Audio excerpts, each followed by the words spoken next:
एक समय की बात है, बलरामपुर नाम के गांव में सोहन नाम का एक गरीब किसान अपनी पत्नी रूपवती और बूढ़ी माँ के साथ रहा करता था। सोहन की एक छोटी सी बेटी थी जिसका नाम मुन्नी था। सोहन अपने परिवार का भरण पोषण गांव के मुनीम जी के यहाँ मजदूरी करके किया करता था। सोहन का घर का गुजारा बहुत मुश्किल से हो पाता था। सोहन के पास थोड़ी सी जमीन थी जिस पर रूपवती दिन भर मेहनत करके तरह तरह के फसल उगाती और गांव के बाजार के दिन सब्जियां और फल बेचा करती थी। सारे बलरामपुर वासियों रूपवती से ही सब्जियां और फल खरीदते। सब्जी ले लो, फल और सब्जी ले लो, ताजा ताजा सब्जी ले लो, फल और सब्जी ले लो, हरी भरी फल और सब्जियां ले लो, हरी भरी सब्जियां 20 रुपए किलो, सिर्फ 20 रुपए किलो, फल और सब्जियां ले लो। अरे रूपवती कैसी हो? घर में सब ठीक तो है ना? और मुन्नी कैसी है? मदन काका, मैं ठीक हूँ और घर में भी सब ठीक ही हैं और मुन्नी भी बिल्कुल ठीक है। काका और बताओ आज बाजार कैसे आना हुआ और काकी कहाँ है? क्या बताऊं रूपवती, तुम्हारी काकी किसी काम से दूसरे गांव गई है। इस कारण रसोई का सारा काम मुझे ही करना पड़ रहा है। तो सोचा क्यों ना आज बाजार से सारा सामान लेते चलूं। अच्छा, तो ये बात है मदन काका।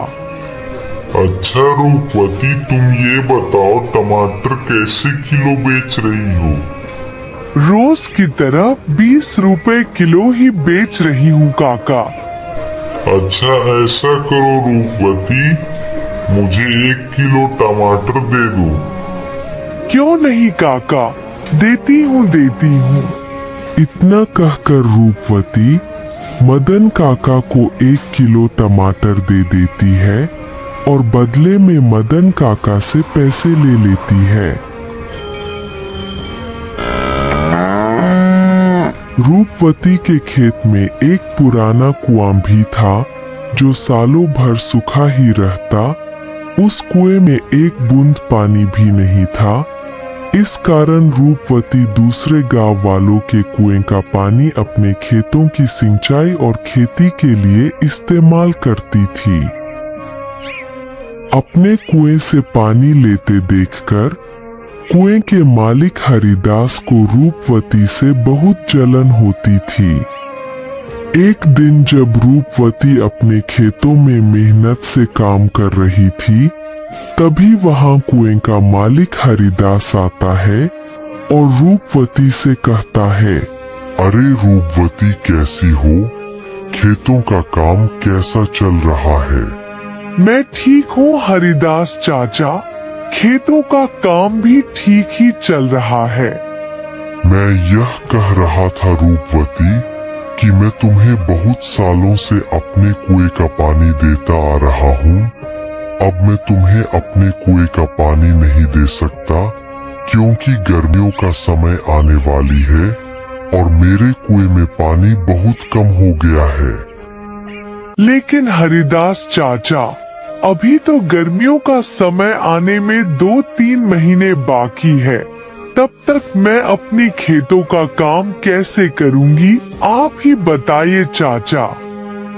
मैं कुछ नहीं जानता रूपवती, यह तुम्हारी दिक्कत है।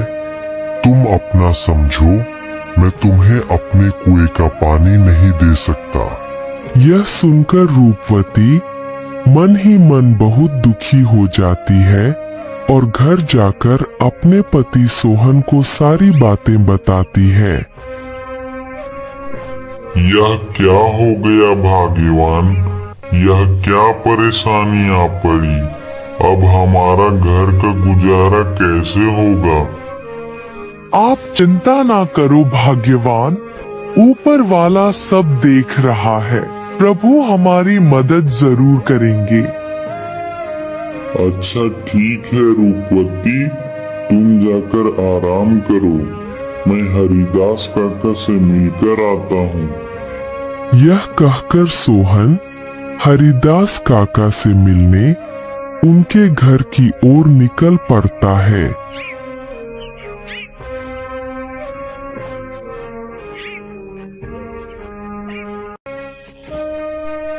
हरिदास काका, अरे ओ हरिदास काका, घर में हो कि नहीं? अरे कौन है भाई, रुको आता हूँ। अरे सोहन तुम हो, मेरे घर कैसे आना हुआ? हरिदास काका, मुझे रूपवती ने बताया कि आपने हमें कुएं का पानी देने से मना कर दिया। हाँ सोहन, यह बात सच है कि मैंने रूपवती को अपने कुएं का पानी लेने के लिए मना कर दिया। ऐसा क्या हो गया हरिदास काका? देखो सोहन, मैं तुम्हें कई सालों से अपने कुएं का पानी देता आ रहा हूँ और इस बार गर्मियों का समय आने वाली है, इस कारण मेरे कुएं का पानी बिल्कुल सूख कर कम हो गया है। अगर मैं तुम्हें अपने कुएं का पानी देता हूँ तो मुझे गर्मियों में बहुत परेशानी होगी। लेकिन हरिदास काका, अभी तो गर्मियां आने में 2-3 महीने का समय है, तब तक मेरे खेतों का क्या होगा? मैं कुछ नहीं जानता सोहन, मैंने रूपवती को भी कहा था कि यह तुम्हारी समस्या है, मैं तुम लोगों को अपने कुएं का पानी नहीं दे सकता। सोहन हरिदास काका को कुएं का पानी देने के लिए मनाने का बहुत कोशिश करता है, लेकिन हरिदास नहीं मानता है। फिर सोहन दुखी होकर थक हार के अपने घर की ओर निकल पड़ता है।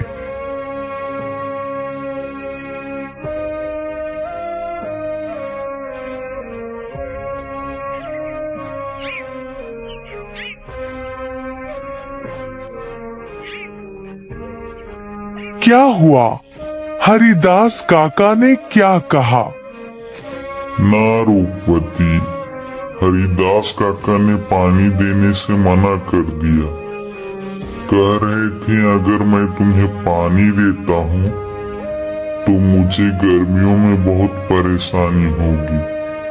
पानी के बिना क्या होगा भाग्यवान, हमारे सारे खेत तो सूख जाएंगे और हमारा गुजारा कैसे होगा? अच्छा, वो जो हमारा पुराना कुआं है उसको खुदवाने में कितना खर्च लगेगा? भाग्यवान 500 रुपए तो लग ही जाएंगे। अरे हमारे पास इतने पैसे तो हैं ही नहीं। अच्छा, अगर मैं खुद से ही कुएं को खोद दूं तो? क्या आप कर लेंगे? हाँ, अब कुआं मिस्त्री कर लेगा तो मैं क्यों नहीं कर लूंगा। अच्छा भाग्यवान, कल सुबह सुबह दोनों कुएं के पास चलेंगे। भाग्यवान जाओ, मुझे बहुत भूख लग रही है। जाओ जाओ, घर में जो कुछ भी है वो फटाफट लेकर आओ। इतने ही बीच में उन्हें एक आवाज सुनाई देती है। ये किसकी आवाज है? वह दोनों बाहर निकलकर देखते हैं तो एक साधु महाराज उनके घर के बाहर भिक्षा मांगने के लिए खड़े होते हैं। जो कुछ भी घर में हो, चावल, गेहूं, बाजरा, दाल, वो मुझे दे दो बेटा। अरे साधु महाराज, हम सब पहले से ही इतने गरीब हैं। हम जैसे तैसे करके अपना जीवन गुजार रहे हैं, ऐसे में हम तुम्हें कहां से दान दे?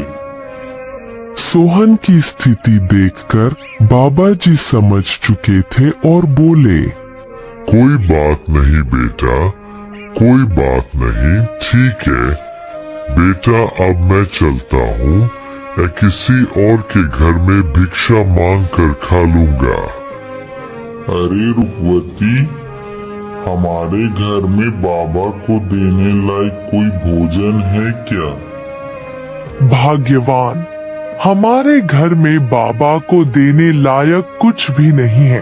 केवल थोड़े से चावल थे जो तुम्हारे लिए बचा कर रख दिए थे। अगर वह बाबा को दे देंगे तो तुम्हें भूखा रहना पड़ेगा।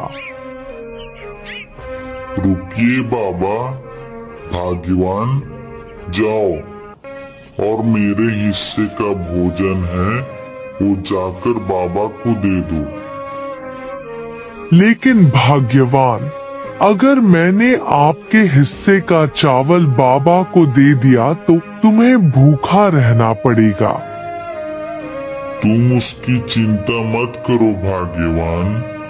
अगर वैसे भी अगर मैं बाबा को भूखा जाने दूंगा तो मेरे गले से भोजन नहीं उतरेगा। जाओ वो भोजन लेकर आओ।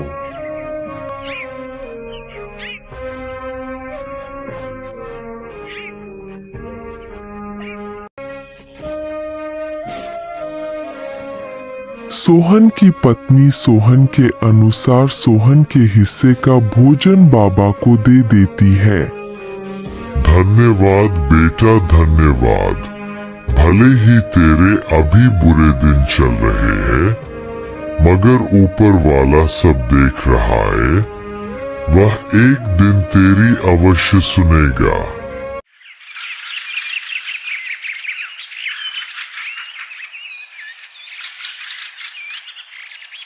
फिर अगले दिन सुबह सुबह दोनों सोहन और उसकी पत्नी रूपवती अपने कुएं की खुदाई करने अपने खेत की ओर चल देते हैं। देखो रूपवती, देखो, हमारे कुएं में तो एक भी बूंद पानी नहीं है। हाँ भाग्यवान, प्रभु हमारी कौन सी परीक्षा ले रहे हैं। फिर सोहन कुएं में नीचे उतरकर कुएं की खुदाई शुरू कर देता है।